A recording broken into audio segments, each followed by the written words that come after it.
जय हिंद मेरे प्यारे साथियों, आप सभी का एमडी फिजिक्स में बहुत बहुत स्वागत है। आज से हम लोग क्लास 10th का मैथमेटिक्स अनसॉल्व पेपर सॉल्व करेंगे 2023 का। जो भी इसमें प्रॉब्लम होगा, जो भी समस्या होगी, आप लोग हमसे खुलकर बोल सकते हो। हम डिस्क्रिप्शन में अपना व्हाट्सअप नंबर लगा देंगे या व्हाट्सअप ग्रुप, उस ग्रुप से ज्वाइन हो जाइएगा। जो भी समस्या होगा या किसी भी क्वेश्चन में फ़ोटो लेकर व्हाट्सअप ग्रुप में शेयर कर सकते हो। अगले दिन उसको वीडियो के माध्यम से हम समझा देंगे। मेरे प्यारे साथियों, यह आपका पहला लेक्चर है। यदि कहीं भी समस्या होगा तो आप लोग हमसे बोल सकते हो। यदि इस वीडियो के माध्यम से आप किसी क्वेश्चन को नहीं समझ पा रहे हो तो हमारे पास फ़ोन करके आप लोग पूछ सकते हो, सर यहाँ पर नहीं समझ में आया, थोड़ा सा बता दीजिए। ठीक है, तो यह जो हमारा अनसॉल्व पेपर है क्लास 10th का है, मैथ सेट 1 2023, जो कोड है 822 DB है। यह कोड होता है यूपी बोर्ड में आपका लगभग 7 सेट का पेपर बनता है। तो 7 सेट यानी कि 2023 में 7 सेट का पेपर बना होगा, तो सातों सेट को हम लोग अच्छे से कवर करेंगे। यदि आपको कहीं भी समस्या होता है तो आप लोग टेंशन ना लेना, हम हैं ना। ठीक है, तो चलिए ज़्यादा समय न लेते हुए हम आपके क्वेश्चन के तरफ चलना चाहेंगे।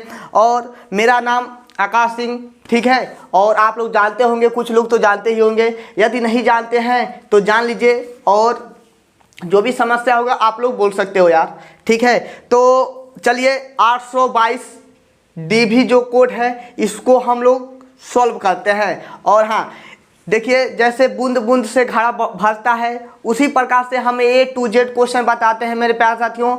यह नहीं कि इसको छोड़कर बड़े वाले क्वेश्चन पर कवर करें ना। 20 नंबर का आपका विकल्प का भी क्वेश्चन आ रहा है, तो 20 नंबर उसको भी कवर करना है, क्योंकि हमें टॉप करना है। यदि आप लोग हमारे चैनल इस MD फिजिक्स से अपना मैथमेटिक्स से तैयारी करते हो तो इतना वादा करते हैं कि 95+ दिला कर रहेंगे। ठीक है, 95+ से कम आएगा तो आप लोग बोलिएगा। लाइट भी गया, सॉरी मेरे साथियों, लाइट थोड़ा सा कट गया था। तो चलिए क्वेश्चन को सॉल्व करते हैं। पहले क्वेश्चन से कि आपका बहुविकल्पी यानी कि A to Z क्वेश्चन बताएंगे। आपका पहला क्वेश्चन क्या है? ठीक है, हर एक क्वेश्चन आपके स्क्रीन पर दिख जाएगा। आपको अनसॉल्व पेपर लेने की भी ज़रूरत नहीं है, पैसा तो मत लो। अनसॉल्व पेपर हर एक क्वेश्चन स्क्रीन पर लगा देंगे। दिया है किन्हीं दो धनात्मक पूर्णांकों A और B के लिए 4 ऑप्शन दिया है। तो आप लोग पढ़े क्या हैं, आज तक क्या पढ़े हैं कि दो संख्या पता हो तो उसका लौसा गुणे मौसा हम लोग याद कर लेते हैं। यानी कि दो, बात को ध्यान से सुनिएगा कि दो संख्या हमें दिया है, A और B के रूप में दिया है, तो इसका फार्मूला क्या होगा, किन्हीं दो धनात्मक पूर्णांकों A और B के लिए हम लोग क्या कह सकते हैं कि A गुणे B जो होगा वह LCM गुणे HCF के बराबर होगा कि नहीं होगा। आपका ऑप्शन नंबर कौन सा सही होगा? क्वेश्चन ध्यान से यहाँ पर देख लीजिएगा। दिया क्या है, किन्हीं दो धनात्मक पूर्णांकों A और B के लिए कौन सा ऑप्शन सही होगा? तो आपका ऑप्शन होगा कौन सा, A गुणे B बराबर लॉसन नहीं। ऑप्शन नंबर आपका D, A गुणे B बराबर मौसा A और B का और लौसा A और B का। ठीक है, ऐसे आपका दिया है A गुणे B बराबर LCM A कामा B का और गुणे HCF A कामा B का। ठीक है, ऐसे ऑप्शन दिया है। तो option number D for Devsena the right answer है। ठीक है, ऑप्शन नंबर D आपका सही है। फर्स्ट का D मिला लेते हैं, एक बार देख लेते हैं। हाँ सही है, ऑप्शन नंबर D सही है। उम्मीद करते हैं आप लोग समझ गए होंगे। इसको रब करते हैं और स्क्रीनशॉट लेते रहिएगा। नहीं समझ में आएगा जहाँ पर तहाँ पर बाद में देखने के लिए काम आएगा। उम्मीद करते हैं पहला क्वेश्चन समझ में आ गया होगा। यह आपका 1 नंबर में पूछता है कि यदि हमें दो संख्या प्राप्त हो A गुणे B, तो इसका मौसा कैसे ज्ञात करते हैं? तो यानी कि LCM गुणे HCF के बराबर होता है। यानी कि दो संख्या का गुणनफल HCF गुणे LCM के बराबर होता है। और क्या है, एक शून्येतर परिमेय संख्या एवं अपरिमेय संख्या का भागफल होता है। कहने का मतलब यह है कि एक क्या दिया है, एक शून्येतर परिमेय संख्या, ठीक है। तो वे संख्या शून्येतर के मतलब क्या होता है, लिख देते हैं यहाँ पर, शून्येतर परिमेय संख्या एवं अपरिमेय संख्या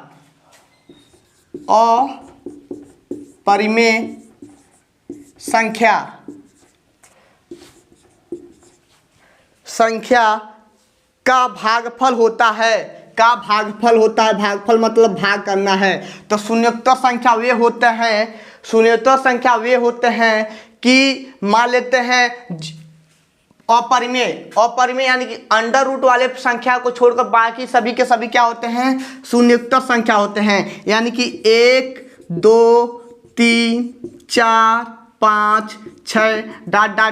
यह सभी की सभी शून्येतर परिमेय संख्या है। और अपरिमेय संख्या क्या होता है, अपरिमेय संख्या जिसे P/Q के रूप में ना व्यक्त किया जाए, यानी कि अपरिमेय संख्या अंडर रूट में 2, अंडर रूट में 3 और अंडर रूट में 5, अंडर रूट में 7, अंडर रूट में 11, अंडर रूट में 8, ठीक है। यह सब के सब आपके क्या हैं, अपरिमेय संख्या के उदाहरण हैं। यह आपका शून्येतर परिमेय संख्या है। तो क्वेश्चन क्या बोला है कि एक परिमेय संख्या एवं अपरिमेय संख्या का भागफल होता है। भागफल क्या होगा, तो मान लेते हैं शून्येतर संख्या, मान लेते हैं कोई भी संख्या ले लो, 4 ले लेते हैं, ठीक है। शून्येतर संख्या कोई भी 4 ले लेते हैं और अपरिमेय संख्या कोई 5 ले लेते हैं, अंडर रूट में 5 ले लेते हैं, कोई संख्या ले लो, इसमें से अंडर रूट में 5 ले लिए।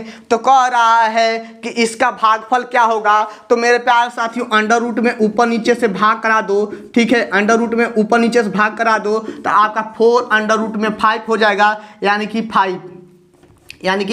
5। तो यह 4/5 तो परिमेय के रूप में है, लेकिन अंडर रूट में 5 भी है इसके साथ। तो यह हमारा किसके रूप में होगा, यह तो हमारा परिमेय संख्या है। परिमेय संख्या और अपरिमेय संख्या का गुणनफल हमेशा अपरिमेय संख्या आता है। क्या बोले हैं, परिमेय संख्या व अपरिमेय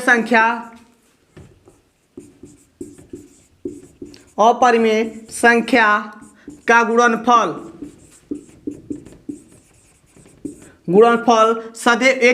सदैव क्या होता है, अपरिमेय संख्या होता है। सदैव अपरिमेय, एक मिनट, अपरिमेय संख्या होता है। देखिए, हम यह अनसॉल्व पेपर नहीं सॉल्व करा रहे हैं, बात को ध्यान से समझिएगा। यह अनसॉल्व पेपर जो है, इसी के माध्यम से जो क्वेश्चन आया है वह 2024 में आएगा। तो क्वेश्चन ऐसे भी पूछ सकता है कि परिमेय संख्या और अपरिमेय संख्या का गुणनफल क्या होता है, तो हम बोलेंगे अपरिमेय संख्या होता है। तो हम लोग क्वेश्चन यही पढ़ रहे हैं, लेकिन 2023 को यह तो हमारे ध्यान में है, लेकिन मेन फोकस कौन सा है, हमारा 2024 वाला है। 2024 में हमें पेपर देना है, उसका फोकस है, उस पर हमको पकड़ बनाना है। यह तो आपका तरीका है, ठीक है। हम क्वेश्चन पढ़ाते हैं तो यह नहीं कि जो आया है उसी को रटवा दें, रटवाने से कुछ नहीं होगा। आप लोग ध्यान से समझिएगा कि शून्येतर संख्या क्या होता है और अपरिमेय संख्या क्या होता है। तो अपरिमेय संख्या यह होता है और शून्येतर संख्या जो है आपका यह होता है, ठीक है। तो कह रहा है कि इसका भागफल यानी कि भाग करना है, सॉरी क्या है, हाँ, भागफल होता है। शून्येतर परिमेय संख्या व अपरिमेय संख्या का भागफल होता है। तो भागफल की बात किया है क्या, भागफल की बात किया तो कोई बात नहीं, भाग भी करोगे तो आपका अपरिमेय संख्या ही आएगा, ठीक है। भाग करके देख लेना, अपरिमेय संख्या ही आएगा। ऐसे भाग कर लोगे तो अपरिमेय संख्या ही आएगा। इसका मान लेते हैं आप लोग भाग कर सकते हो, 4/5 को भाग करके पॉइंट के रूप में लिख सकते हो, लेकिन यह 5 जो है आपका क्या है, अपरिमेय संख्या है, तो हम कहेंगे क्या, यह अपरिमेय संख्या है। क्वेश्चन नंबर दूसरे का बी आपका सही है। क्वेश्चन नंबर दूसरे का बी ऑप्शन सही है। ठीक है, क्वेश्चन नंबर दूसरे का बी ऑप्शन सही है। स्क्रीन पर दिख रहा होगा क्वेश्चन। उम्मीद करते हैं आप लोग समझ गए होंगे शून्येतर संख्या क्या होता है और अपरिमेय संख्या क्या होता है। 1 2 3 4 को हम लोग क्या कहते हैं, शून्येतर संख्या। अपरिमेय संख्या अंडर रूट में जो भी होता है वह आपका अपरिमेय संख्या होता है। लेकिन आपके दिमाग में चल रहा होगा कि अंडर रूट में 4 क्या अपरिमेय संख्या है कि परिमेय संख्या है। तो मेरे प्यारे साथियों, इसको हम अंडर रूट में 2 गुणे 2 लिख सकते हैं कि नहीं लिख सकते हैं। 2 बार, एक बाहर निकल जाएगा तो यह मेरा परिमेय संख्या होगा। ठीक है, जिसका गुणनखंड संभव नहीं होता है वह मेरा अपरिमेय संख्या होता है अंडर रूट में। उम्मीद करते हैं कि आप लोग समझ गए होंगे। तो इसको अब हम रब करते हैं। मेन पॉइंट स्टार करके इसको ध्यान से लगा लेना, स्टार करके लिख लेना कि परिमेय संख्या व अपरिमेय संख्या का जो गुणनफल होता है यह सदैव अपरिमेय संख्या होता है। आगे चलिए, आज ओनली बहुविकल्पी के जितने भी क्वेश्चन हैं उसको सॉल्व करेंगे। 6 वीडियो में इसको सॉल्व करने का कोशिश करेंगे। छोटा छोटा पार्ट रहेगा तो आपको पढ़ने में भी मजा आएगा। अगला क्वेश्चन क्या है, बहुत जानदार क्वेश्चन है। दिया है तीसरा नंबर, इसका बी था और इसका क्या था, डी था ऑप्शन। तीसरे का क्या होगा, तीसरे का दिया है m बराबर 5 और n बराबर दिया है m प्लस के 7। तो क्या कह रहा है कि अंडर रूट में m प्लस n का मान चाहिए। ठीक है, इसका मान चाहिए। तो हम लोग क्या करेंगे आपके दिमाग में क्या चल रहा है, m का मान तो 5 दिया है। ठीक है, तो m का मान यहाँ पर रख दो तभी तो n का मान निकलेगा। 5 प्लस के 7 बराबर के कितना, 12। m और n का मान तो हमें पता हो गया। तो कह रहा है इसका मान चाहिए। तो अंडर रूट में क्या हो जाएगा, 5 का वर्ग कर लो और 12 का वर्ग कर लो। तो अंडर रूट में 5 का वर्ग 25 प्लस 12 का वर्ग कितना होता है, 144। यदि वर्ग नहीं करने आता है तो तुरंत कमेंट करो, 1 से 100 तक याद करवा देंगे वर्ग, जिंदगी भर नहीं भूलोगे, याद करोगे। तो इसको जोड़ोगे तो कितना हो जाएगा, 169। बाहर निकालोगे तो इसको हम लिख सकते हैं 13 गुणते 13 करोगे तो 169 और यह हो जाएगा 13। ऑप्शन नंबर कौन सा सही है, ऑप्शन नंबर सी आपका सही है। क्वेश्चन नंबर तीसरे का ऑप्शन नंबर सी सही है, 13 होगा इसका आंसर। उम्मीद करते हैं समझ गए होंगे आप लोग। इसको रब करते हैं, स्क्रीनशॉट लेते रहिएगा। मेरे प्यारे साथियों, यदि आपको कहीं भी दिक्कत होगा, ठीक है, आप लोग बोल सकते हो। ठीक है, और क्या दिया है, 2 रेखीय समीकरण हैं। दे दिया है a1x plus b1y plus c1 equal में 0, a2x plus b2y plus c2 बराबर में 0 दे दिया है। तो कह रहा है तो यदि a1 अपान के a2 बराबर होंगे किसके, b1 अपान के b2 बराबर होंगे c1 अपान के c2। यदि यह बराबर हैं तो क्या होते हैं, समपाती होते हैं। ठीक है, क्या होते हैं, समपाती होती हैं। रेखा क्या होगा, समपाती होगा। समपाती, यह 3 रूल होता है, तीनों रूल को अच्छे से याद कर लेना। 1 नंबर यहाँ से आपको देखने को मिल जाएगा। तो ऑप्शन नंबर कौन सा सही होगा, 5वें का समपाती किसमें है, कोई दिया है कि नहीं दिया, बी दिया है। ऑप्शन नंबर बी किसका, 5वें का। अच्छा, 5 चौथा नहीं बताएं क्या, 5वां पर आ गए। 5वां पर आपका ऑप्शन नंबर बी सही है। चौथा भी देख लेते हैं भाइयों, इसको क्यों छोड़े। क्या दिया है, किसी परिमेय संख्या का समतुल परिमेय संख्या होगी, किसी परिमेय संख्या का समतुल परिमेय संख्या होगी और यह स्टार बनाया हुआ है बाबू, यह स्टार बनाया हुआ है, यह आपके सिलेबस से निकाल दिया गया है। यहाँ पर लिखा है नोट, स्टार लगाए गए प्रश्न इस बार नहीं आएंगे, हटा दिए गए हैं एनसीईआरटी सिलेबस से। तो यह एक बार याद कर लो, ठीक है। यदि डज नॉट होगा तो क्या होता है, आप लोग कमेंट में करके बताइएगा, यहाँ पर हम बताएंगे नहीं। देखते हैं किसको किसको पता है, किसको किसको पता है कि जब डज नॉट होता है, जब डज नॉट होता है तब क्या होता है, हम बताएंगे नहीं, आप लोग इसको कमेंट करके बताइएगा यदि पता होगा तो। समांतर होता है कि प्रतिच्छेदित रेखा होता है, आप लोग जरूर बताइएगा, इसको रब करते हैं। चलिए चौथे क्वेश्चन को भी जान लेते हैं। भले से स्टार लगाया है लेकिन रास्ते में आ गया है तो इसको भी सॉल्व कर लेते हैं, ठीक है। 1 मिनट बाबू।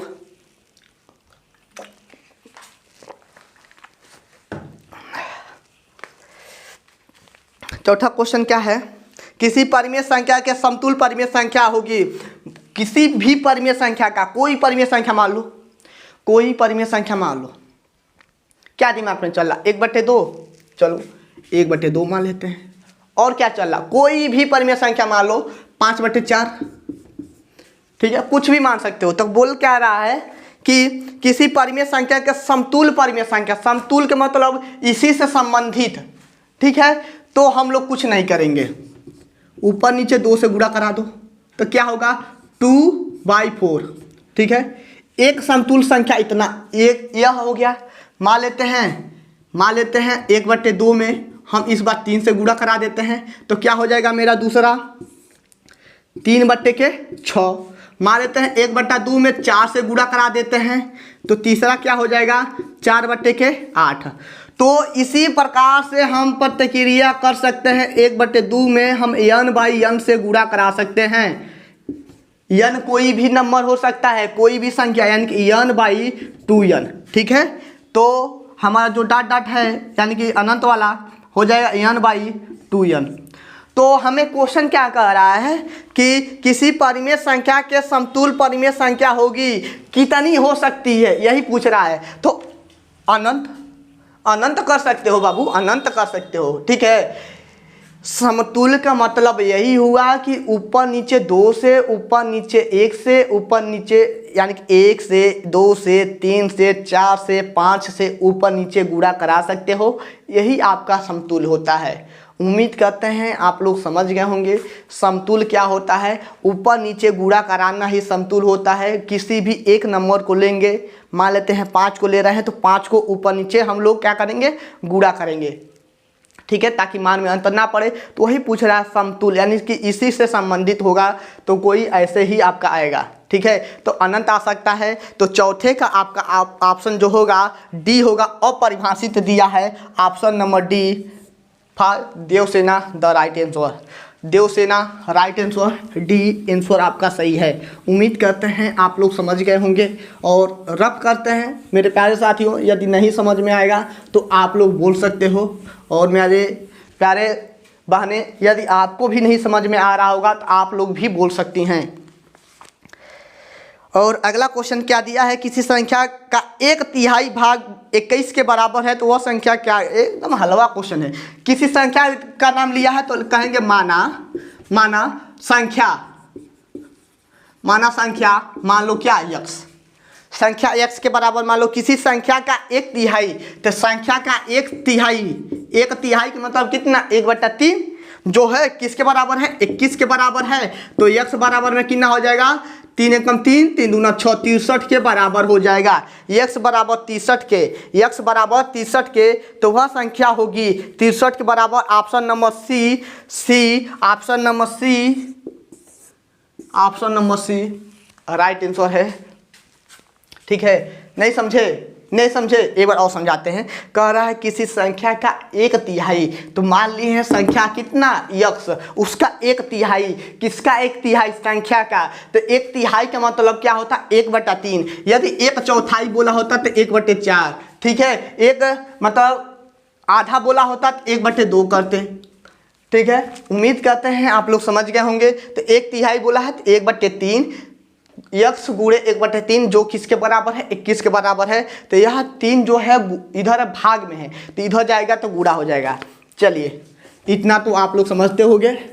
और जिसको देखिए हम ये भी बात कहेंगे, जिसको जोड़ घटाना गुणा भाग नहीं आता है उसको मैथ पढ़ाना बेकार है। इतना यदि आता है तो हम आपको राड बना देंगे। जोड़ घटाना गुणा भाग तो आपको आना ही चाहिए। नहीं जानते हो तो हमारे कोचिंग सेंटर में आओ, जोड़ घटाना पहले सीख लो। चलिए अगला आगे चलते हैं। 6 तक हो गया। सातवां क्या बोला है, यदि द्विघात समीकरण x² प्लस के 2x माइनस p बराबर 0 तो बराबर 0 है और एक मूल दे दिया, एक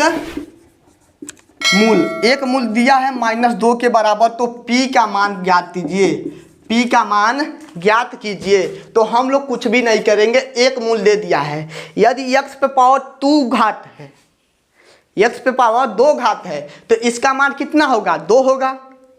x पे पावर 3 घात है तो इसका मान कितना हो गया, x का 3 होगा। x पे पावर 4 घात है तो x का मान कितना होगा, 4 होगा। एक नंबर में पूछ सकता है, ठीक है, एक नंबर में पूछ सकता है कि द्विघात समीकरण इतना है, इसके मूल कितने होंगे। कहेगा x पे power 4 plus 3x² plus 2x plus 3 है। यह दे दिया है क्वेश्चन को ध्यान समझिएगा। यह क्वेश्चन दे दिया है और बोल रहा है, चलिए इसको 3 बना लेते हैं, इसको 2 बना लेते हैं, x प्लस के 1 लिख देते हैं। और बोल रहा है कि इसका मूल कितना होगा। तो मूल कहाँ से प्राप्त होगा, जो सबसे बड़ी घात होगी 4 है ना, तो इसका ऑप्शन 4 होगा। इसके मूल कितने होंगे, 4 होंगे। यदि यही हटा देते हैं तब मूल कितना होगा, तब मूल आपका 3 होगा। ठीक है, तब मूल कितना होगा, 3 होगा। यदि यही हटा देते हैं तब मूल कितना होगा, तब मूल आपका घात कितने हैं, 2 हैं सबसे ज़्यादा। तो जो जितनी बड़ी घातें होती हैं उतना ही आपका मूल होता है। तो इसका मूल कितना है, 2 है। इसका मूल कितना है, तो 2 है। तो 2 मूल में हमें एक मूल तो पता है -2, दूसरा मूल ज्ञात करना है। तो दूसरा मूल कहाँ से ज्ञात होगा, एक मूल दे दिया, ये भी तो x का मान है ना। तो यह जहाँ जहाँ x है वहाँ -2 रख देते हैं। -2 का वर्ग 2 गुणे -2 माइनस p। जहाँ जहाँ x था वहाँ हम -2 रख दिए हैं। -2 का वर्ग 4 हुआ और प्लस माइनस हो गया, 2 दूना 4 माइनस p इक्वल में 0। ठीक है, यह तो 0 आ रहा है, p बराबर 0। यह प्लस माइनस कट गया। देख लेते हैं आंसर कितना दिया है, p बराबर 0 दिया है कि नहीं दिया किसी मूल। ऑप्शन नंबर ए तो दिया है, ऑप्शन में दिया है, देख लेते हैं आंसर में। 7वें का ए, ठीक है, 7वें का ए सही है। 7वें का ए होता है, ए लिख देते हैं, 7वें का ए सही है। ठीक है, उम्मीद करते हैं आप लोग समझ गए होंगे। इसको रब कर देते हैं बाबू। बस जहाँ जहाँ x था वहाँ p रखना, जहाँ जहाँ x था वहाँ -2 रखना था। ये भी स्टार लगाया गया प्रश्न है जो कि निकल गया है, लेकिन हम बता देंगे। ठीक है, बताने चल रहे हैं, बता भी देंगे, बताने चल भी रहे हैं, क्योंकि शायद आ जाए तो क्या करेंगे। ठीक है, 2 त्रिभुज के क्षेत्रफलों का अनुपात क्या कर रहा है, 2 त्रिभुज के क्षेत्रफलों का अनुपात उसकी संगत भुजा के अनुपात के वर्ग के बराबर है। तो वह त्रिभुज क्या होगा, समरूप होता है। यानी कि त्रिभुज ABC का क्षेत्रफल, आप लोग समरूप वाले में, समरूपता के चैप्टर में, चैप्टर नंबर 6 है, उसमें पढ़े होंगे। समरूप जो होता है, सूत्र होता है त्रिभुज ABC का क्षेत्रफल बट्टे पहले त्रिभुज का क्षेत्रफल, यानी कि पहले त्रिभुज का क्षेत्रफल बट्टे दूसरे त्रिभुज का क्षेत्रफल, ऐसे भी लिखा सकते हो। चलिए, पहले त्रिभुज का क्षेत्रफल, पहले त्रिभुज का क्षेत्रफल बटे दूसरे त्रिभुज का क्षेत्रफल जो होता है वह पहली भुजा के वर्ग, पहली भुजा का वर्ग, यानी कि मान लेते हैं AB। चलिए मान लेते हैं AB, पहली भुजा मान लेते हैं AB और बट्टे दूसरी भुजा मान लेते हैं DC का वर्ग के बराबर है। ठीक है, बराबर है। या यहाँ पर लिख देंगे पहली भुजा, हिंदी में लिख लो, नहीं लिखना आता है तो ये भी नहीं समझ आ रहा है तो हिंदी में लिख लो, पहली भुजा, पहले यानी कि पहले त्रिभुज की एक भुजा, पहले त्रिभुज की एक भुजा, पहले त्रिभुज की एक भुजा जो होगा दूसरे त्रिभुज की एक भुजा के वर्ग के बराबर होता है। ठीक है, यानी कि त्रिभुज ए बी सी बोले तो त्रिभुज पी क्यू आर जो होगा पहली भुजा ए बी, ठीक है, और दूसरी भुजा पी क्यू के वर्ग के बराबर होता है। उम्मीद करते हैं आप लोग समझ गए होंगे। यह क्षेत्रफल रहेगा, ठीक है, यह क्षेत्रफल रहेगा। त्रिभुज ए बी सी का जो क्षेत्रफल होता है, त्रिभुज ए बी सी का क्षेत्रफल बटे त्रिभुज पी क्यू आर का क्षेत्रफल बराबर होगा पहली भुजा यानी कि त्रिभुज ए बी सी का कोई एक भुजा ए बी बटे त्रिभुज पी क्यू आर का कोई भुजा पी क्यू के वर्ग के अनुपात के बराबर होता है। तो यह मेरा क्या होता है, समरूप होता है। क्या होता है, समरूप होता है। क्या होता है, समरूप होता है। ऑप्शन नंबर क्वेश्चन नंबर 8वां का, क्वेश्चन नंबर 8वें का, चलिए थोड़ा सा इसको मार्क वाला छोटा करते हैं और यहाँ पर लिखना, यहाँ पर दिख रहा है कि नहीं, चलिए यहाँ पर लिख लेते हैं। 8वें का सी सही है, समरूप। ठीक है, चलिए 9वां क्वेश्चन देख लेते हैं, इसको रब करते हैं और आप लोग स्क्रीनशॉट लेते रहिएगा ताकि आपको दिक्कत ना हो।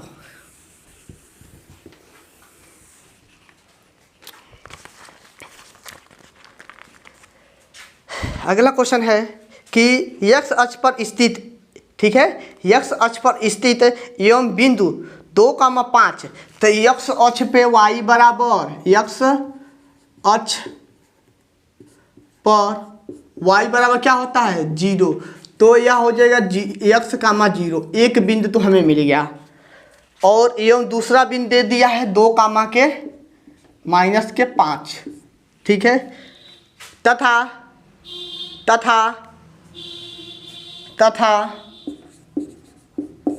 -2,9 दे दिया है।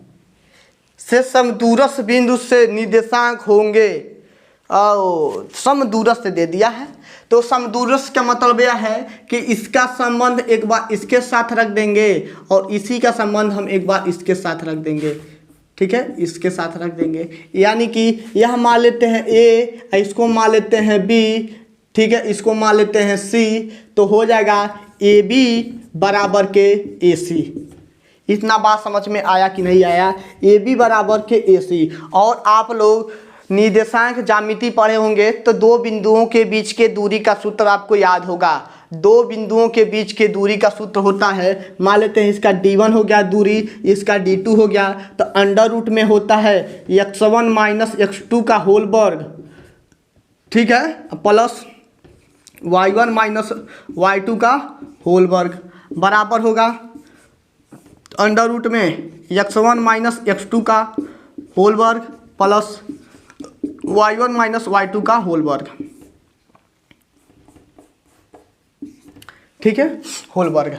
तो x1 - x2 यह d1 है, यानी कि d1 यानी कि ए बी क्या है हमारा, यहाँ पर लिख देते हैं। 1 मिनट इसको रब करते हैं ताकि आप अच्छे से समझ जाओ कि यह क्या करना चाहता है। जब भी समदूरस्थ की बात आ जाए तो इसका तुलना, यानी कि जो जिसमें x होगा उसका तुलना दोनों के साथ कर देंगे, यानी कि ए बी जो है x 0 और 2,-5 है, और उसके बाद क्या है हमारा ए सी है, ए सी जो है x, 0 और -2,9 हो गया। तो इसमें x1 यह हो जाएगा और y1 यह हो जाएगा, x2 यह हो जाएगा, y2 यह हो जाएगा, x1 यह हो जाएगा, y1 यह हो जाएगा, x2 y2। उम्मीद करते हैं इतना बात आप लोग समझ गए होंगे। अब मान रख दीजिए, थोड़ा सा लंबा प्रोसेस हो रहा है, इसको लगभग 2 नंबर में ही देना चाहिए था, लेकिन ज़्यादा कठिन भी नहीं है। यदि समझ जाते हो तो 1 मिनट के अंदर ही लगा लोगे। तो यह हो जाएगा x के x2 है, यानी कि -2 का होल वर्ग प्लस y1 कितना है, 0 है, माइनस कितना है, देखिए y1 आपका 0 है, यहाँ पर y2 कितना है -5 है, ऑलरेडी माइनस सूत्र में है तो +5 अंडर रूट में। अब इसके लिए x प्लस के 2 क्योंकि यहाँ पर ऑलरेडी आपका प्लस है और यहाँ सॉरी यहाँ पर आपका माइनस है और माइनस माइनस क्या हो जाएगा प्लस हो जाएगा, प्लस के y1 कितना है, y1 0 है और 9 है तो 0 माइनस 9 का होल वर्ग। इतना बात समझ में आया कि नहीं है। इधर अंडर रूट है, इधर भी अंडर रूट है, हट जाएगा, बर्बाद हो जाएगा।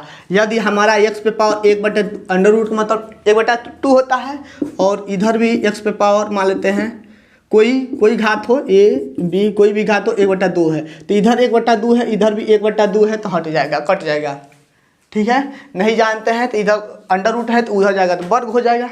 ठीक है, मान लेते हैं आप लोग जानते होंगे इधर वर्ग है, ठीक है, इधर वर्ग है तो इधर आता है तो स्क्वायर होता है कि नहीं होता है, बोलिए। इधर वर्ग है तो इधर आएगा अंडर रूट में, सॉरी यह अंडर रूट में है तो इधर आएगा तो वर्ग होगा और इधर वर्ग होता है, यानी कि मान लेते हैं x² है और बराबर में 4 मिल गया तो हम इसको वर्गवा को उधर ले जाते हैं तो अंडर रूट में 4 होता है कि नहीं होता है, तो x बराबर हम 2 लिखते हैं।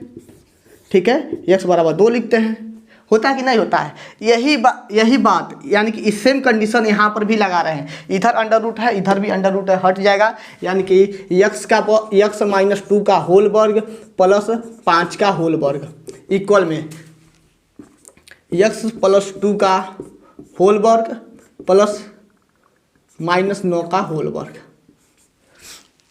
इतना बात समझ में आया। अब a + b का होल स्क्वायर तोड़ देंगे, यानी कि x² plus a² plus b² -4x plus 25 बराबर के x² प्लस के 4 प्लस के 2 यानी कि 4 2 दूनी 4 4x प्लस के 81।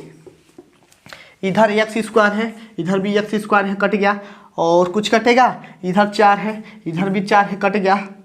ठीक है, इस 4x को यहीं पर आने देते हैं, ठीक है, या इसको इधर ला लेते हैं, इसको इधर ला लेते हैं, इधर लिखते हैं बाबू ताकि आपको दिखे। ठीक है, चलिए देखिए -4x बचा है और प्लस के 25 बचा है, बराबर में प्लस 4x बचा है प्लस के 81 बचा है। 4x को इधर लाते हैं, -4x इधर आएगा तो -4x बराबर में 81 माइनस के 25, इतना हो गया। अब -4x को जोड़ेंगे तो कितना हो जाएगा 8x बराबर में। अब हम 81 में से 25 को घटा देते हैं, नहीं घटाना आता है तो कोई बात नहीं, घटाना नहीं आता है, बहुत सारे ऐसे बच्चे हैं जिनको घटाना नहीं आता है तो ऐसे लिख लो और अंगूरी पर रख कर घटा सकते हो। ठीक है, तो आप लोग हासिल देगा।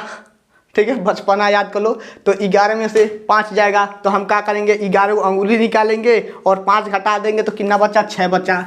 ठीक है, यहाँ पर कितना बचा, यहाँ पर हमारा 7 हुआ और 7 में 2 जाएगा तो 5 हुआ। ठीक है, 56।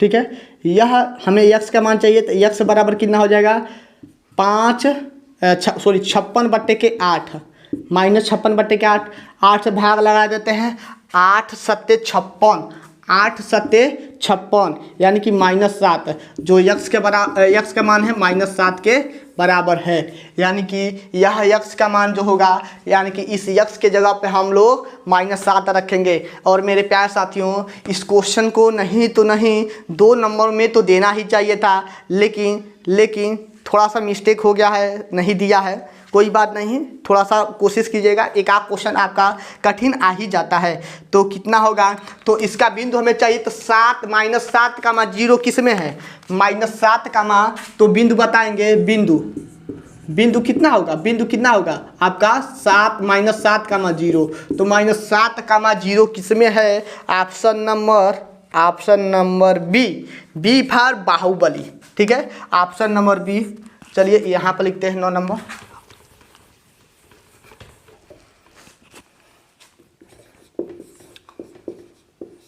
Option number B for Baahubali, इनको सही है, स्क्रीनशॉट ले लीजिएगा थोड़ा सा लंबा प्रोसेस है, समझाने में समय लगा है, तो डरिए मत, समय लगेगा चलेगा, लेकिन छोटा छोटा ही वीडियो करके डालेंगे ताकि आपको देखने में भी मज़ा आए और पढ़ने में भी मज़ा आए, ताकि बोरिंग ना महसूस हो।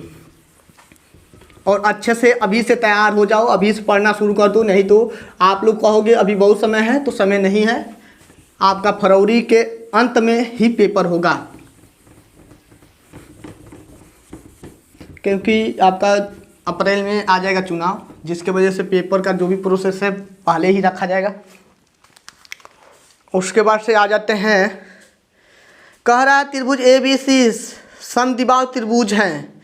क्या है? समद्विबाहु त्रिभुज हैं, तो AB बराबर है AC के। चलिए समद्विबाहु त्रिभुज बना लेते हैं, ABC, और दिया क्या है? AB बराबर के AC।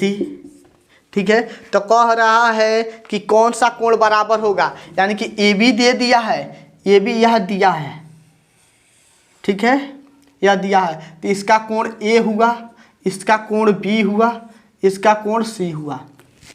ठीक है, हुआ कि नहीं हुआ? यह मेरा क्या है? AC है। ठीक है, यह मेरा AC है। इसी दो का बात किया है, तो हम लोग क्या कहेंगे? आप कहाँ गया? चलिए AB यह है, ठीक है, तो एक भुजा यह बराबर है और यह इसके बराबर है, दोनों भुजा बराबर हैं, यह इसके बराबर है, यह डिफरेंस है। तो हम क्या कहेंगे? कोण C के सामने की भुजा क्या है? कोण C के सामने की भुजा आपका AB है, तो कोण C यहाँ पर आ गया। ठीक है, AC क्या है? AC यह है, AC है, तो कोण B के सामने की भुजा क्या है? AC है, तो कोण B, यानी कि कोण B बराबर कोण C होगा, कोण B बराबर कोण C, यानी कि कोण B के सामने की भुजा और कोण, यानी कि सबके सामने की भुजा बराबर होती है, यानी कि कोण A के सामने की भुजा कहेंगे तो कोण A के सामने की भुजा आपका BC है। ठीक है, कोण A के सामने की भुजा क्या है? BC है, कोण C के सामने की भुजा AB है, और कोण A के सामने की भुजा यह हो गया, C के सामने का यह होगा, और B के सामने का AC हो जाएगा।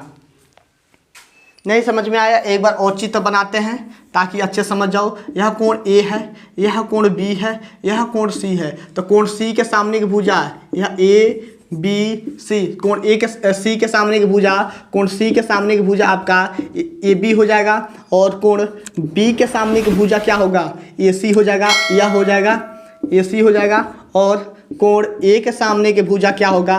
कोण A के सामने की भुजा आपका BC होगा। उम्मीद करते हैं आप बात समझ गए होंगे। तो जो मान जहाँ जहाँ है, यानी कि AB की जगह पे हम AC रख दिए हैं, और AC की जगह पे हम कोण B लिख दिए हैं, तो बराबर किसके है? बराबर किसके है? कोण, यानी कि ऑप्शन नंबर C, 10 का आपका ऑप्शन नंबर C सही है, ऑप्शन नंबर C सही है। चलिए इसको रब कर देते हैं, आगे चलते हैं। उम्मीद करते हैं थोड़ा सा चित्र को समझना था, यदि चित्र समझ गए होगे तो लगा लोगे।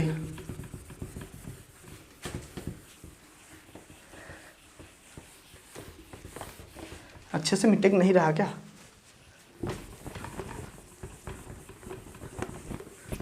अच्छे से नहीं मिट के गया तो आपको साफ नहीं दिखेगा। घबराइए मत, बहुत जल्द ही डिजिटल बोर्ड की व्यवस्था कर दिया जाएगा, क्योंकि यदि डिजिटल बोर्ड होता तो यह हमें बार बार दिखना नहीं पड़ता, यहीं पर स्लाइड पर लगा देते हैं। 11 नंबर क्वेश्चन जो है यह आपका सिलेबस से हट गया है, लेकिन जान लीजिए। ठीक है, पाइथागोरस पर में है कि त्रिभुज ABC, AB बराबर दे दिया है, यहाँ पर लिख देते हैं AB बराबर जो दिया है 6√3 दे दिया है सेंटीमीटर, और AC बराबर दे दिया है 12, और BC बराबर दे दिया है 6 सेंटीमीटर। ठीक है, तो कह रहा है कोण B का मान ज्ञात कीजिए। कोण B का मान ज्ञात कीजिए। ठीक है, कोण B का मान ज्ञात कीजिए। तो एक त्रिभुज बनाइए ना,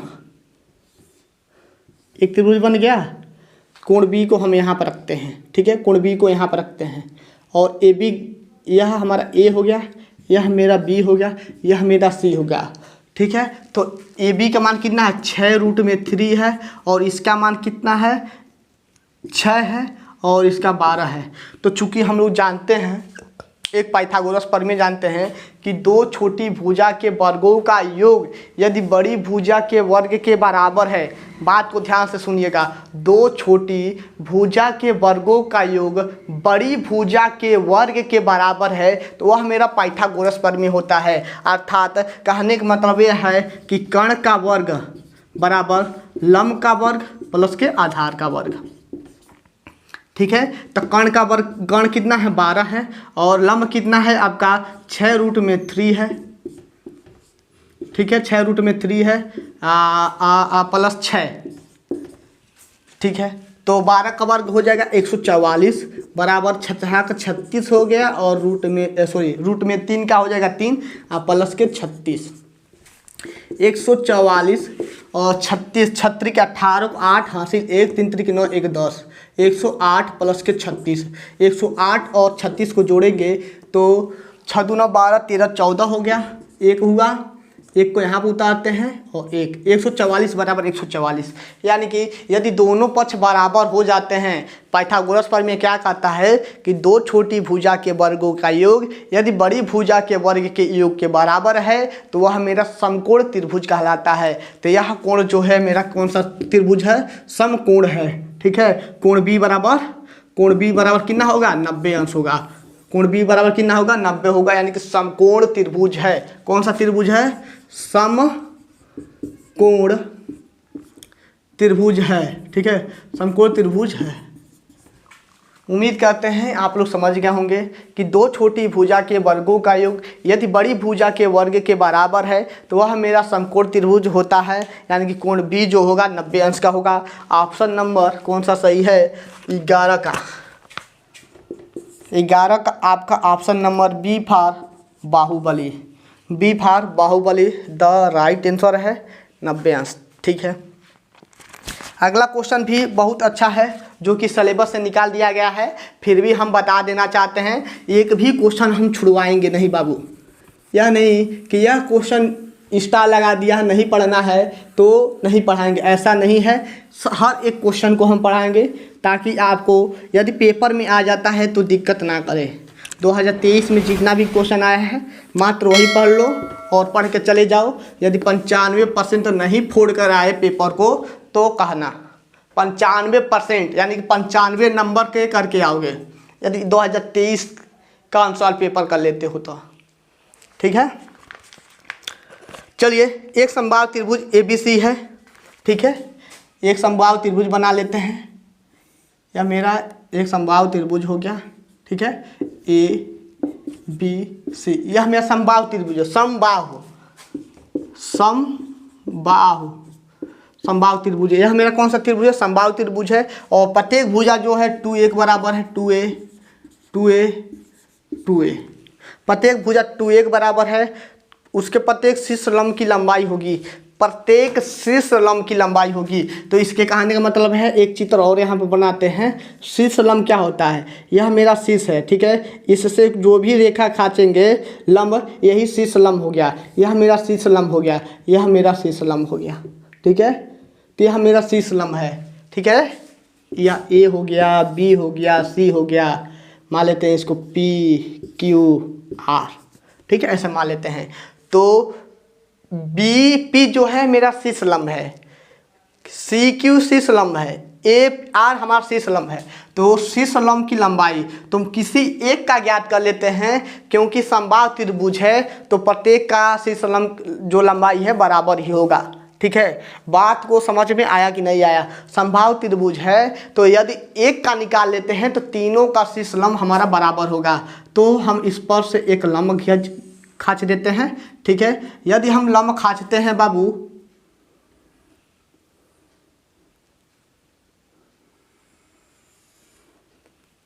चलिए मैक्सिमम बराबर ही होगा। आप प्रकार की सहायता से अच्छे से करना, जो भी काम करना होगा। तो यदि हम लंब काट देते हैं तो लंब काटेंगे तो दो बराबर भागों में बांटेगा कि नहीं बांटेगा। यदि आप लोग कहोगे तो इसका हम निगमन भी करवा देंगे, जबकि यह समरूप के कंडीशन में से निकल भी गया है। लेकिन निकल गया है तो छोड़ो, जाने दो उसको। लेकिन बात को ध्यान समझो कि यहाँ से लंब डाले हैं तो दो बराबर भागों में काटेगा कि नहीं काटेगा। यानी कि यह दोनों, यह जो भुजा है, यह जो BC है, BC जो है यह हमारा मान लेते हैं D बिंदु का, यह मेरा, एक मिनट बाबू, यह BC जो है यह BD प्लस के DC के बराबर है कि नहीं है।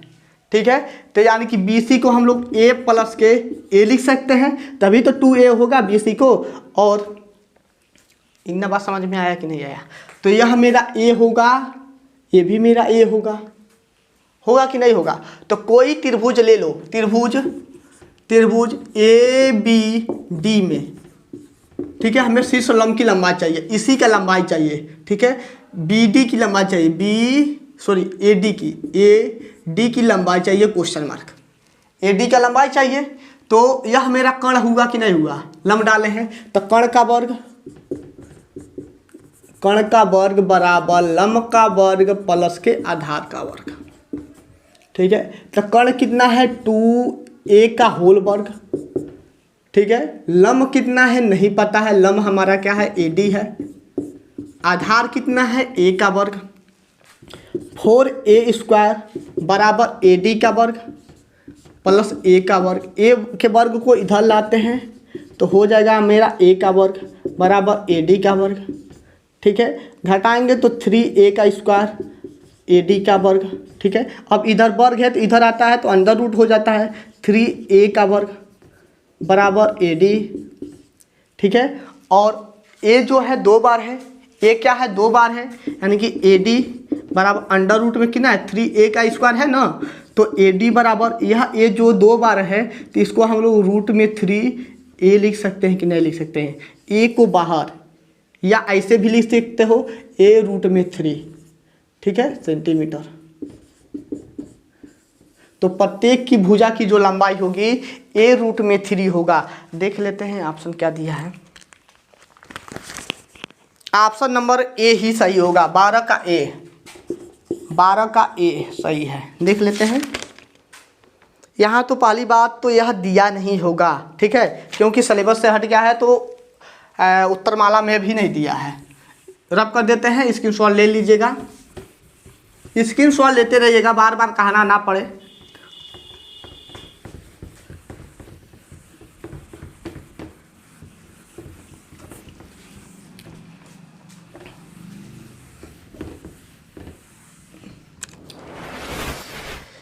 चलिए आगे चलते हैं। दिया है साइन A बराबर का से, साइन A बराबर के का से। तो A का मान ज्ञात कीजिए, कुछ नहीं करना यार। यहाँ पे थोड़ा सा देखो, यहाँ पे कुछ भी नहीं तो 1 से गुणा करा सकते हो, मान में अंतर नहीं पड़ेगा, बहुत सरल क्वेश्चन है। तो इसको हम लोग साइन A, इधर काश जो है गुणा में है, ठीक है, इधर आएगा तो भाग हो जाएगा का से बराबर में 1। इसको कहाँ लिख सकते हैं 10A के बराबर लिख सकते हैं, बराबर में 1। ठीक है, इधर 10 है, क्या बोले हैं, यदि इधर 10 है, ठीक है, इधर 10 है तो इधर भी 10 के पद में सोचो A किसका वैल्यू होता है। नहीं समझ में आया, एक बार और समझो। इधर 10 है, ठीक है, इधर क्या है 10 है, तो इधर भी 10 के ही पद में सोचेंगे कि 1 किसका वैल्यू होता है 10 का मान। तो 10 45 अंश का, तो यहाँ पर लिख देते हैं 10 45 अंश का। इधर 10 है, इधर भी 10 है, हट जाएगा, काटेंगे नहीं, कितना हो जाएगा 45 अंश। इधर 10 है, इधर भी 10 है, हट जाएगा, काटेंगे नहीं, 45 अंश। बताइए इतना बात समझ में आया कि नहीं आया। रब कर दे तो क्या हुआ, क्वेश्चन नंबर 13 है, क्वेश्चन नंबर 13 का ऑप्शन नंबर सी पर कटप्पा, ठीक है, कटप्पा जिंदाबाद। चलिए इसको रब करते हैं।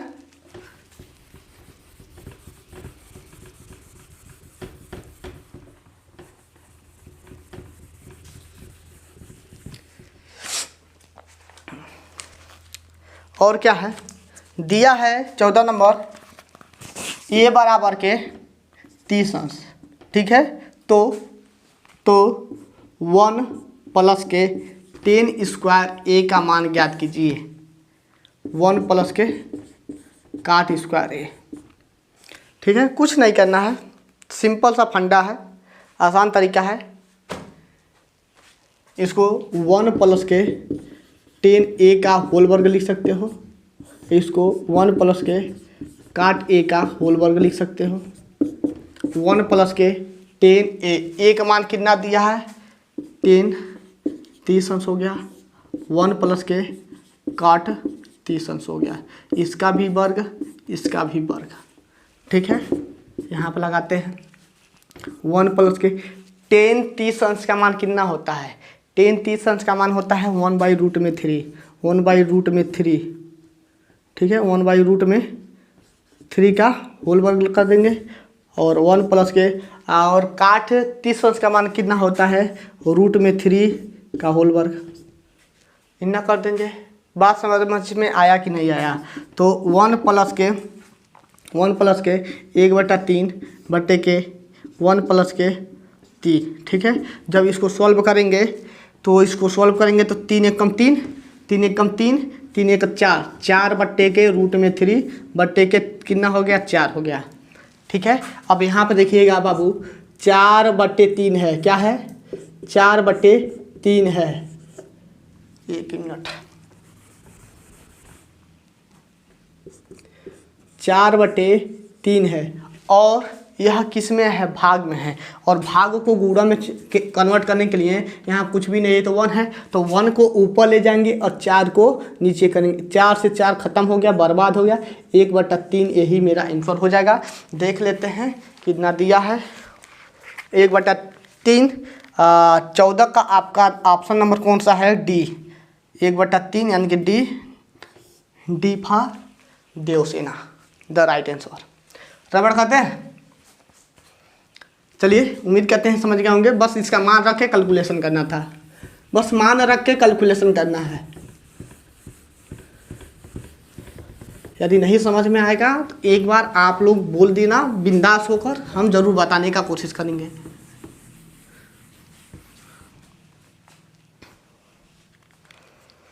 और अगला क्वेश्चन है जो कि बेहद बहुत इम्पोर्टेंट है। 15 नंबर दिया है, यदि एक गोले की त्रिज्या 2 गुनी कर दी जाए। क्या बोला है, यदि एक गोले की त्रिज्या 2 गुनी कर दिया जाए तो पहला जब दुगुना नहीं किया गया है तब बोला क्या है 4πr², यानी कि लिख देंगे गोले का क्षेत्रफल, गोले का क्षेत्रफल। और जब दो गुना कर दिया जा रहा है तब क्षेत्रफल, प्रश्नांश लिख देते हैं ताकि अच्छा रहे। छोटा सा क्वेश्चन है लेकिन अच्छे से बता देते हैं। प्रश्नांश जब 2 गुना करते हैं तब, जब क्षेत्रफल को 2 गुना करते हैं तो कितना हो जाएगा क्षेत्रफल, यानी कि A2, इसको मान लेते हैं A1, इसको A2, तो A2 कितना हो जाएगा 2 गुना करेंगे तो 8, 2 गुना करना है ना, 8 सॉरी 8 नहीं होगा, 1 मिनट बताते हैं। 2 गुना करते हैं, क्या कर रहा है त्रिज्या को 2 गुना करते हैं। यदि एक गोले की त्रिज्या को 2 गुना कर दिया जाए, सॉरी मेरे प्यारे साथियों, तो गोले का जो क्षेत्रफल है, ठीक है, गोले का क्षेत्रफल जो है πr² है, πr² है, ध्यान से समझिएगा। गोले का जो क्षेत्रफल है πr² है, तो πr² है तो त्रिज्या कितना है, त्रिज्या आपका कितना है r के बराबर होगा, ठीक है, r के बराबर होगा। प्रश्नानुसार जब त्रिज्या को 2 गुना करते हैं, यानी कि r बराबर में 2r, जब त्रिज्या को 2 गुना करते हैं तो हो जाएगा A2 4π, r के जगह पे कितना, r के जगह पे 2r का होल वर्ग, हो जाएगा 4π 2 दूना 4 r का स्क्वायर, और 4 चौको 16πr², 16πr²। इतना बात समझ में आया।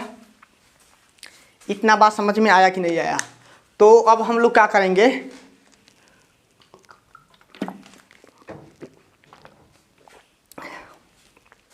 यदि एक गोले का त्रिज्या को दुगुना कर दिया जाए तो पृष्ठीय क्षेत्रफल में होने वाली प्रतिशत वृद्धि, कितना वृद्धि हुआ है?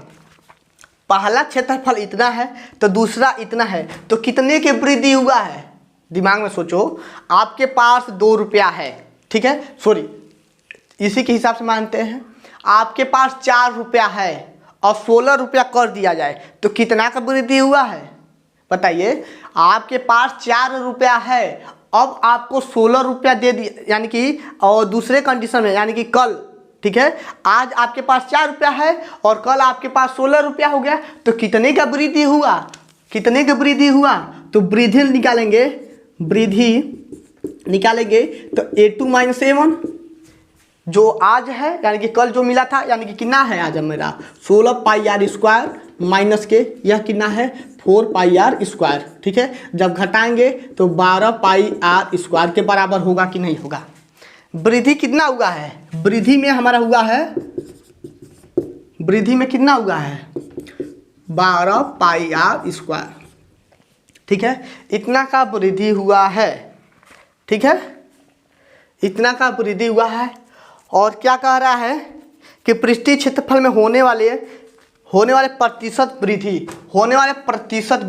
और प्रतिशत में ज्ञात करते हैं तो हम क्या करेंगे 4 पाई आर स्क्वायर से भाग करके 100 से गुणा कर देंगे, क्योंकि हमें प्रतिशत वृद्धि चाहिए तो 100 से गुणा कर देंगे। यह बात फंडा समझ में आया कि नहीं आया कि 4 पाई आर स्क्वायर से क्यों भाग किए हैं कि पहला जो क्षेत्रफल है, गोले का पहला क्षेत्रफल है, उससे भाग करके 100 से गुणा कर देंगे, 100 से गुणा करेंगे तभी हमारा प्रतिशत निकलेगा। कैसे निकलेगा?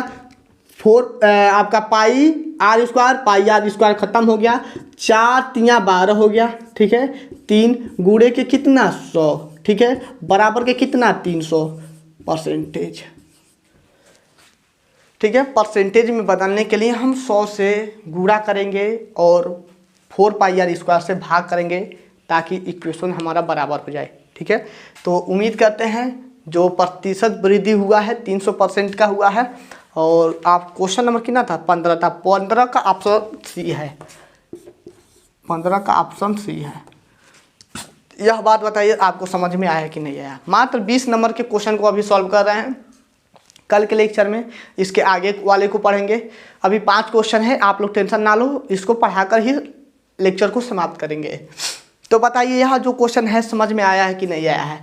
पहले गोले का जो क्षेत्रफल है आपका इतना है, जब त्रिज्या r था, मान लीजिए वर्तमान समय में r ही रहा होगा, ठीक है, r है। जब प्रश्नानुसार दुगुना करते हैं, त्रिज्या को दुगुना यानी 2r के बराबर रखते हैं तो दुगुना के हो जाएगा 4, वर्ग करेंगे 4 चौको 16 पाई आर स्क्वायर, ठीक है। अब पूछ रहा है वृद्धि कितना हुआ है, तो वृद्धि कैसे निकालेंगे? मान लेते हैं हमारे पास आज 4 रुपया है, कल हमारे पास 16 रुपया हो गया है, तो कितने की वृद्धि हुआ है 12 रुपये की वृद्धि हुआ है, तो 12 पाई आर स्क्वायर हुआ। अब हमें प्रतिशत ज्ञात करना है, क्या करना है प्रतिशत ज्ञात करना है। तो प्रतिशत ज्ञात करने के लिए 100 से गुणा करके और 4 पाई आर स्क्वायर से भाग कर देंगे वृत्त के क्षेत्रफल, सॉरी गोले के क्षेत्रफल से, गोले के क्षेत्रफल से भाग करके 100 से गुणा कर देंगे, तो जो कटेगा पीटेगा वही मेरा 300 आ गया, यही मेरा राइट आंसर हो गया। उम्मीद करते हैं अब आपको समझ में आ गया होगा। इसको हम रब कर देते हैं।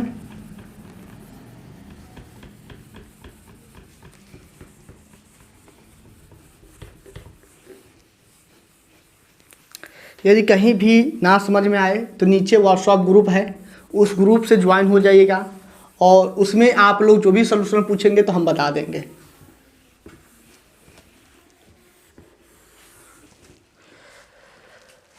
अगला क्वेश्चन क्या है? दो वृत्तों के व्यास का अनुपात 4:9 है, तो वृत्तों के परिधि का अनुपात कितना होगा? व्यास दे दिया है, ठीक है, व्यास दे दिया है और पूछ रहा है कि परिधियों का अनुपात कितना होगा। जबकि यह वृत्त वाला जो है चैप्टर है निकल चुका है, तो वृत्त के व्यासों का अनुपात, तो अनुपात व्यास दे दिया है तो त्रिज्या ज्ञात कर लेना, ठीक है। और वृत्त की परिधि का अनुपात पूछ रहा है, क्या पूछ रहा है? वृत्त के परिधि का अनुपात, तो कितना हो जाएगा 2 संबंधित 3, 2 संबंधित 3, 16 का ऑप्शन कौन सा सही है? निकल चुका है तो कहाँ से नहीं देगा ना। देखिए बता देते हैं थोड़ा सा। दिया है 2 वृत्तों का व्यास का अनुपात, ठीक है, 2 वृत्त के व्यास का अनुपात कितना दिया है? 4:9 दिया है।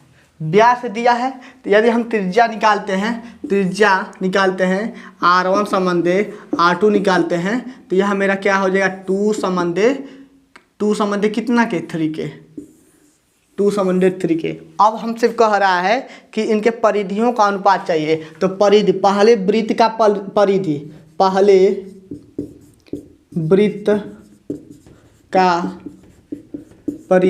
पहले वृत्त का परिधि बटे दूसरे वृत्त का परिधि, ठीक है। इतना बात समझ में आया कि नहीं आया फंडा? तो पहले वृत्त का परिधि क्या होता है? यानी वृत्त का परिधि 2πr, r के जगह पे r1, 2πr1 यह होगा, 2πr2 यह हो गया। 2πr होता है ना, वृत्त का परिधि 2πr होता है, लेकिन त्रिज्या हमारा मतलब डिफरेंस है, यानी कि R1 और R2। 2π खत्म हो गया। R1 का मान कितना है? R1 है 2, R2 कितना है? 3।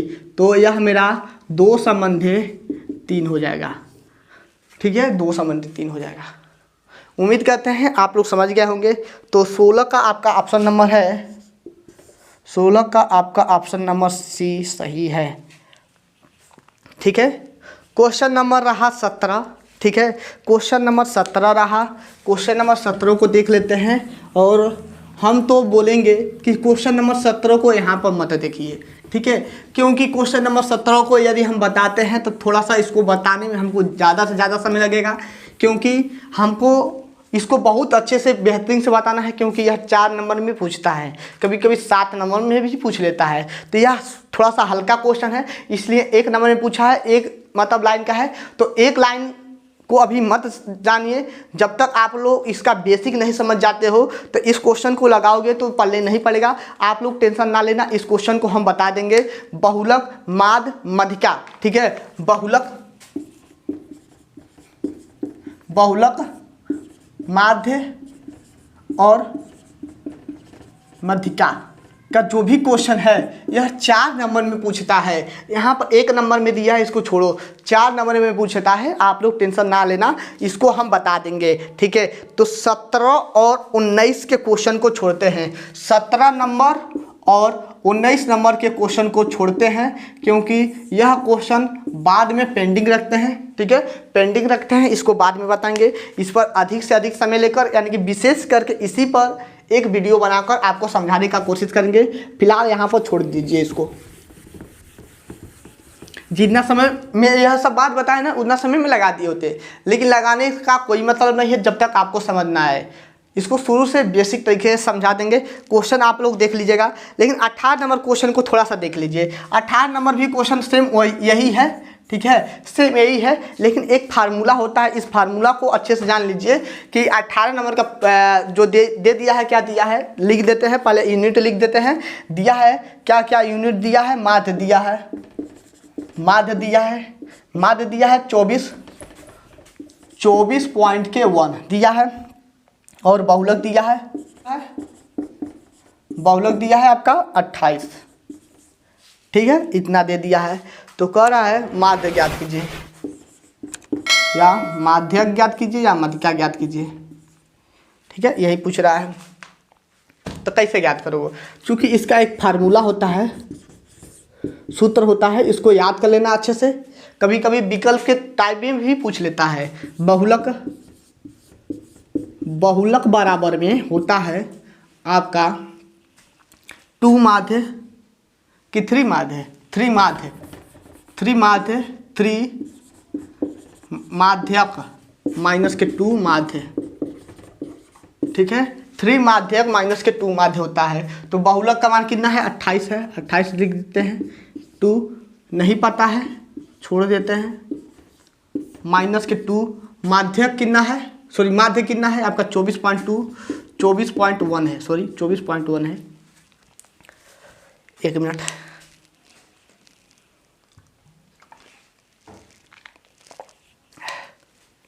इतना बात समझ में आया कि नहीं आया? और बार बार अब गलत क्यों हो रहा है? काफ़ी अधिक समय हो गया और बार बार गलत होते जा रहा है, लेकिन फिर भी अभी तक कोई गलत नहीं हुआ, पकड़ आ गया है। ठीक है, 3 की जगह पे 2 लिख दिए थे। ठीक है, 28 बराबर 3 माध्यक माइनस के 2 माध्य। ठीक है, इतना होगा। अब इसका हम गुणा करा लेते हैं। 3 माध्यक माइनस के कितना हो जाएगा? 24 दूना 48 पॉइंट के 2। इसको इधर लाएंगे, माइनस है तो इधर लाएंगे तो प्लस हो जाएगा। तो 28 प्लस के कितना 48.2 इक्वल में 3 माध्यक। ठीक है, अब इसको जोड़ लेते हैं। पॉइंट का 2, 8 8 16 16 6 हाँ से 1 2 4 2 6 1 7। ठीक है, और यह 3 जो है गुणा है तो इधर आएगा तो भाग हो जाएगा। ठीक है, कितना हो जाएगा? माध्यक। माध्यक भाग लगा देते हैं, तो भाग लगाते हैं तो 3 दूना का 6, 3 दूना का 6, 1 हुआ, 3 5 15, 1 बचा, पॉइंट लगाते हैं, पॉइंट है तो पॉइंट लगाते हैं, 3 चौको 12, 25 पॉइंट के 4, 25 पॉइंट के 4। क्वेश्चन नंबर 18 का ऑप्शन कौन सा सही है? 18 का आपका ऑप्शन नंबर सी सही है। 19 और 17 छुड़वाए हैं और आखिरी क्वेश्चन पर अब चलते हैं। आखिरी क्वेश्चन क्या है? माध्य मध्यिका और बहुलक के बीच में संबंध। वही तो था यार। चलिए एक बार और लिख देते हैं। देखिए 20 नंबर भी क्वेश्चन वही है। ठीक है, 20 नंबर भी क्वेश्चन वही है जो आपका क्वेश्चन नंबर 18 था। होता है बहुलक बराबर होता है मेरा 3 माध्यक, 3 माध्यक का है और -2 माध्य। अंतर बहुत ज़्यादा है। ठीक है, यह मेरा फार्मूला होता है जो कि 1 नंबर में हम बोले थे, पूछ भी लेता है और पूछ भी लिया है इसी में। तो उम्मीद करते हैं कि 20 क्वेश्चन में हमने अभी तक 18 क्वेश्चन बताया है और 18 नंबर आपको पूरा सॉल्व हो चुका होगा। क्यों 2 नंबर क्वेश्चन छुड़वा दिए हैं? 2 क्वेश्चन क्योंकि बाबू उसको यहाँ पर रखते हैं तो आपको अच्छे से समझ में नहीं आ पाएगा। उसके लिए स्पेशल वीडियो बना देंगे, आप समझ लेना। बहुलक माध्य मध्यिका के लिए, बहुलक के लिए अलग, मध्यिका के लिए अलग और माध्य के लिए अलग, तीनों का एक एक वीडियो बन जाएगा। 3 लेक्चर में इसको समाप्त करवा देंगे। तो यह बताइए कि जितना क्वेश्चन बताए हैं आपको समझ में आया है कि नहीं आया? यदि समझ में आया हो तो कमेंट कीजिएगा, नहीं समझ में आया होगा तभी भी कमेंट कीजिएगा। दोनों कंडीशन में आप लोग कमेंट कीजिएगा, हाँ या ना। ठीक है, और डिस्क्रिप्शन में जाइएगा, वहाँ पे क्लास 10th का व्हाट्सएप ग्रुप होगा, उस ग्रुप में ज्वाइन हो जाते हैं तो और अच्छा है। जो भी समस्या होगा, जो भी दिक्कत होगा आप लोग पूछ सकते हो। तो फिलहाल इस वीडियो में इतना ही। यदि वीडियो पसंद आया हो तो एक लाइक ज़रूर बनता है। ठीक है, क्योंकि इतना ज़्यादा समय लेकर हम पढ़ा रहे हैं आपको, तो आपका भी फर्ज बनता है लाइक सब्सक्राइब शेयर करने का, और अपने सभी दोस्तों के पास भेज दीजिए ताकि सभी लोग इस वीडियो को देखें और अधिक से अधिक जनसंख्या बढ़ती है तो इसी तरह कंटिन्यू आपका क्लास चलते रहेगा। यदि देखिए आप लोग अच्छे से पढ़ोगे, व्यूज़ अच्छा खासा आया तो डेली बाय डेली वीडियो बनेगा। यदि आप लोग अच्छे से नहीं पढ़ते हो तो हमारा क्या है, हम छोड़ देंगे। ठीक है, हमसे इससे कोई भी फायदा नहीं है यूट्यूब से। ठीक है, तो यदि आप लोग देखोगे तभी पढ़ाएंगे, नहीं तो छोड़ देंगे। तो आप लोग अपने सभी दोस्तों में शेयर कर दीजिए। यदि आप लोग चाहते हो कि अनसॉल्व पेपर का पूरा सेट करना, देख लेते हैं कितना सेट दिया है। एक सेट तो यह हो 1 2 2 3 4 4 4 5 6 7। देखिए जैसा कि हम बोले थे कि आपका 7 सेट बनता है, तो 7 सेट हमेशा बना है, तो इस बार भी 7 ही सेट बना है। ठीक है, तो 7 सेट 2023 के 2022 के 7 सेट, 7 7 14, इस 14 सेट को कर लेते हो तो पेपर को एकदम फोड़ कराओगे और इस 14 सेट को हम पूरा करा देंगे, इतना वादा करते हैं आपसे।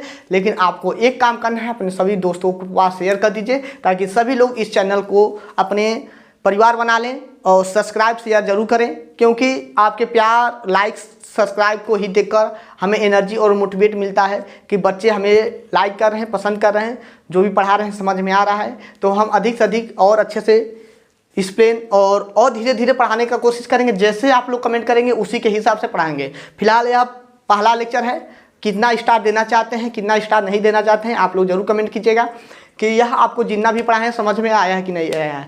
तो यह रहा 1 नंबर के क्वेश्चन। कल मिलते हैं 2 नंबर के क्वेश्चन को लेकर, उसके बाद से 4 नंबर के क्वेश्चन, 6 नंबर का क्वेश्चन, जितना भी है उस सबको बताएंगे। तो आप लोग टेंशन ना लेना, सब कुछ हमारे पे छोड़ दो। अब जो पढ़े हो, क्या नहीं पढ़े हो, इससे मतलब नहीं है। अब क्या पढ़ना है उसको फोकस करो, नंबर निकालना है। यदि 95% निकालना है, ठीक है, 95% इतना मैथ में पूरा गारंटी लेते हैं कि इससे ज़्यादा ही आएगा, कम नहीं आएगा, यदि हमारे इस चैनल से पढ़ते हो तब। और हम ये भी कहेंगे कि आपका इतना नंबर नहीं आएगा, हम भले से पढ़ा दिए और आप घर पर नहीं पढ़े तो आपको एक भी नंबर नहीं मिलेगा, इतना ये भी कहते हैं। तो मेरे ऊपर मत डिपेंड रहना कि हम दिलवाएंगे, हम नहीं दिलवा पाएंगे। यह आपको रिवीजन करना है कि आप क्या करना चाहते हो, रिवीजन तो आपको करना है। हम 100% दे रहे हैं तो आपको 200% देना पड़ेगा। हम 100% देंगे आपको, ठीक है, तो आपको 200% हमारे पर फोकस देना होगा, तभी आप लोग इतना निकाल पाओगे। कोई भी अध्यापक कितना हो भी अच्छा पढ़ाता है, उसका रोल पैसे भर के नहीं है, रोल तो आपका है। क्या पढ़ाए हैं आपको समझ में आया है कि नहीं आया है, क्या पढ़ाए हैं आपको समझ में आया है कि नहीं आया है, यह आपके ऊपर डिपेंड करता है। हम चाहे कितना हो भी अच्छा पढ़ा रहे हैं, आपको नहीं समझ में आया तो हमारे पढ़ाना बेकार है, ठीक है। तो यही कहना चाहते हैं कि कोई भी अध्यापक है कितना हो भी अच्छा पढ़ाता है, उसका रोल नहीं है। जब तक आप लोग मेहनत करके अपना अच्छे से नंबर नहीं निकालते हो, आपके ऊपर। देखिए, हम मात्र जैसे बोले हैं तो हैं 100% हम अपना समय देंगे, तो 200% आपको समय देना पड़ेगा। 100% साथ में वीडियो देखने का, 100% उसको दोबारा रिवीजन करने का, तब आता है बाबू। मैथ ऐसे नहीं आता है, प्रैक्टिस करना पड़ता है, रिवीजन करना पड़ता है, तब मैथ आता है, वैसे नहीं आता है। तो चलिए, बहुत ज़्यादा बात हो गया, बहुत लंबा भी वीडियो हो गया, तो इस वीडियो में बस इतना ही। यदि वीडियो अच्छा आया हो तो अपने सभी दोस्तों के पास जरूर शेयर करना, लाइक करना और सब्सक्राइब करना ना भूलना। जय हिंद साथियों, बाय।